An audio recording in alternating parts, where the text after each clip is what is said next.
आपको सपने जहाँ के आते हैं ना, आप वहीं के होते हो।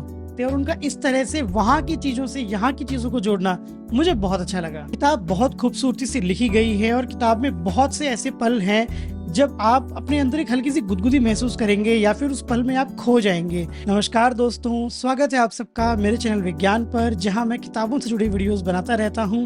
और अगर आपको भी किताबें पढ़ना अच्छा लगता है या फिर किताबों के साथ आप एक लगाव महसूस करते हैं तो ये चैनल बिल्कुल आपके लिए है।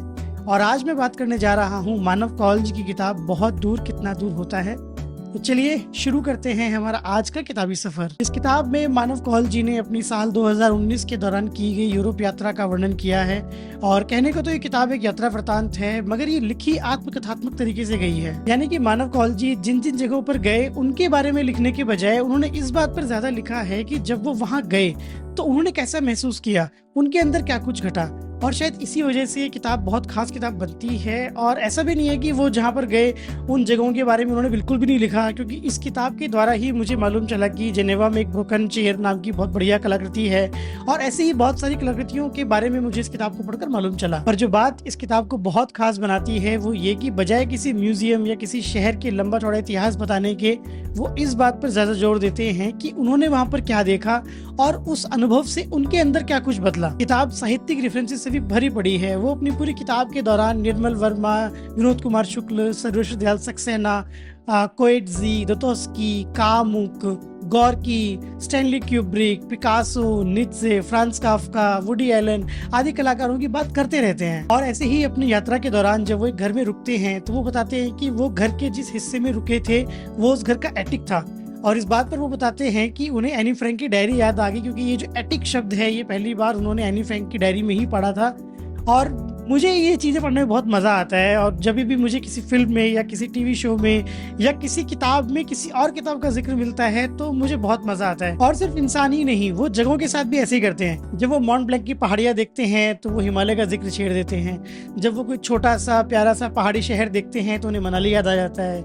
और ऐसे ही वो बात बात पर कश्मीर की बात करते रहते हैं। और उनका इस तरह से वहाँ की चीज़ों से यहाँ की चीज़ों को जोड़ना मुझे बहुत अच्छा लगा। और मुझे तो मानव कौल जी का लिखा बहुत भाता है। और ना सिर्फ उनका लिखा बल्कि उनका जो पूरा कला क्षेत्र है वो मुझे बहुत दिलचस्प लगता है। और इसीलिए उनके जीवन पर मैंने एक विस्तार से वीडियो बनाया हुआ है जिसका लिंक आपको यहाँ दिख रहा होगा।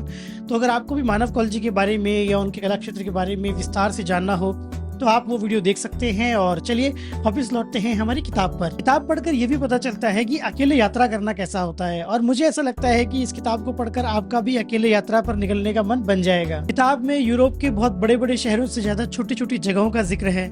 कभी वो सुनसान गलियों में भटकते रहते हैं तो कभी वो नदी किनारे सैर पर निकल जाते हैं। कभी वो किसी छोटे से कैफे में बैठकर कॉफी पीते हैं तो कभी किसी एक छोटे से सुनसान से पब में जाकर बियर।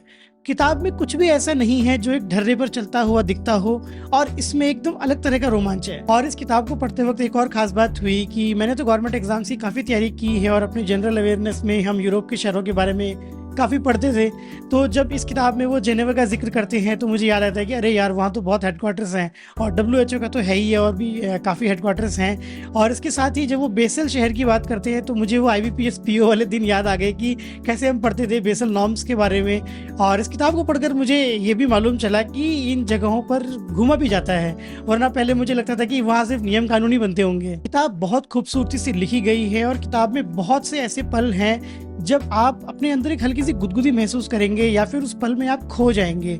और मानव कौल जी बहुत गहरा और बहुत घना लिखते हैं और मैं उनकी लिखित से बहुत जुड़ाव महसूस करता हूँ। और एक दो किस्से हैं उनके बारे में मैं जिक्र करना चाहूँगा ताकि आपको पता चले कि मैं क्या कहना चाह रहा हूँ। जैसे किताब की शुरुआत में ही एक किस्सा है कि मानव कौल जी लंदन के एक कैफे में बैठकर कॉफ़ी पी रहे थे और तभी जो वेट्रेस है वो उनके पास में आती है और उनके लैपटॉप पर हिंदी में कुछ लिखा हुआ होता है तो उसको देखकर पूछती है कि ये क्या है। तो वो उन्हें बताते हैं कि मैं हिंदी का लेखक हूँ और ये हिंदी लिखी हुई है। तो वो मानव कौल जी को बोलती है कि मेरा नाम लिख के दिखाओ। तो उसका नाम कैथरीन था और वो उसका बड़ा सा नाम लिख के दिखाती है, कैथरीन हिंदी में।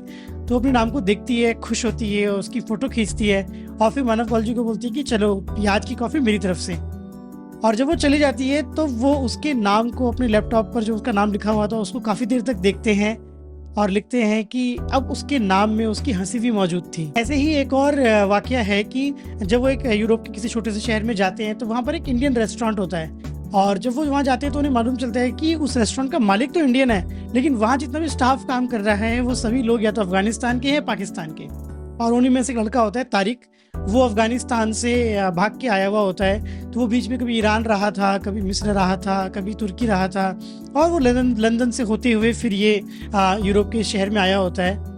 लेकिन वो मानव कॉलेजी को बताता है कि मैंने सालों पहले घर छोड़ दिया था, पर सपने मुझे आज भी अफगानिस्तान के ही आते हैं। और वो बताता है कि आपको सपने जहाँ के आते हैं ना, आप वहीं के होते हो। और मैंने इस चीज़ से इतना जुड़ाव महसूस किया क्योंकि मैंने भी 10 साल से घर छोड़ा हुआ है, और ये चीज़ पढ़कर मुझे अच्छा भी लगा, लेकिन मैं एक तरह से उदास भी हो गया। बहुत शानदार लेखनी है इस किताब में, और बहुत अच्छे अच्छे किस्सों का जिक्र किया गया है। ऐसे ही एक और किस्सा है कि जिस घर में मानव कॉलेजी रुकते हैं तो उसकी मालकिन को जब मालूम चलता है कि वो इंडियन है, तो वो उन्हें बोलती है कि यार तुम तो इंडिया से आए हो, इंडिया तो बहुत रहस्यमयी जगह है, वहाँ तो बहुत जादू वादू होता है, तो can you bless my home, क्या आप मेरे घर को पवित्र कर सकते हो, क्या कुछ आशीर्वाद दे सकते हो। तो मानव कौल जी को वैसे तो कुछ मंत्र वंत्र आते नहीं थे, तो फिर भी उसका दिल नहीं तोड़ने के लिए उन्होंने लागा चुनरी में दाग गाना गा दिया। और जब तक वो अंतरा खत्म करते तब तक वो औरत इतनी संजीदगी से बैठी थी और उस घर में इतनी चुप्पी छा गई थी कि उन्हें खुद लगा कि शायद घर पवित्र हो गया है।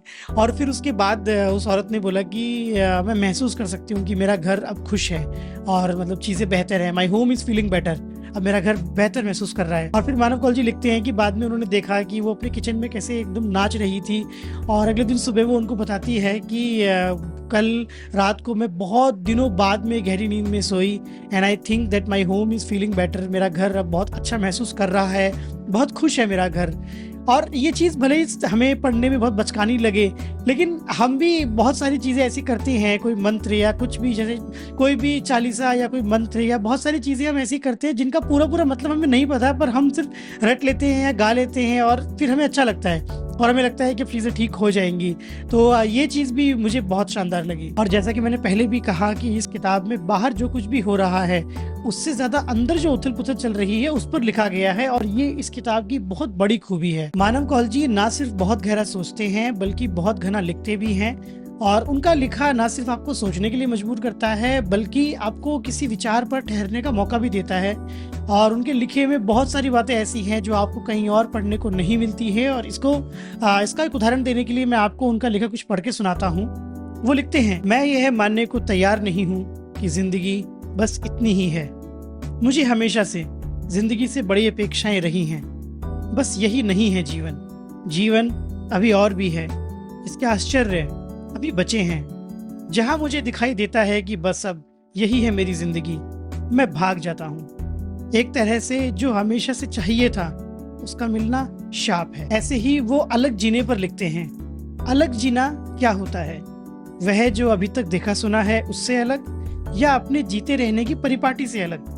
होशंगाबाद में जब तक तैराक रहा था लगता था कि मैं अलग हूँ। फिर जब भोपाल आया और जब नेशनल्स खेलने लगा तो लगा कि ये तो सभी कर रहे हैं, मैंने तैराकी छोड़ दी। जब अचानक भोपाल में एक छोटा कमरा लेकर बत्ती वाले स्टोव में दाल बनाना सीख रहा था तब लगा शायद यह अलग जीना है। पर अलग जीना तो यह भी नहीं है, क्योंकि बत्ती वाले स्टोव तो लगातार बिक ही रहे थे, मतलब और भी लोग थे जो इस स्टोव का इस्तेमाल कर कर इसी तरह जी रहे थे।